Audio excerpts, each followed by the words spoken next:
Yes, so we just realized the fact that WahalaWitGrace is beginning to trend small, small. Thank you. But I want to be sure that nobody's disappointed as at the time we are launching. So I'm doing this freestyle quick follow up to help us understand the values and what WahalaWitGrace is really all about. Life, well, we all know that it's full of a lot of hustles, troubles, worries here and there. But how do we survive this? It's just grace.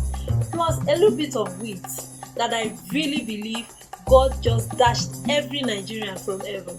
So, if you have anything troubling you in your life, something you're not just so comfortable about, and you know that you are smart, you have some sense to know what to do, no matter how small things are, you can't find a way, and you also trust and believe absolutely that there is a God that has been protecting you and kind of making a way, making it kind of easy for you, my dear, you need to stay glued to WahalaWitGrace like magnets, honestly.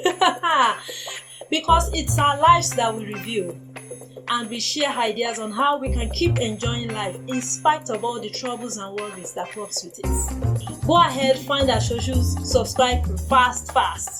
Alright then, let's go there.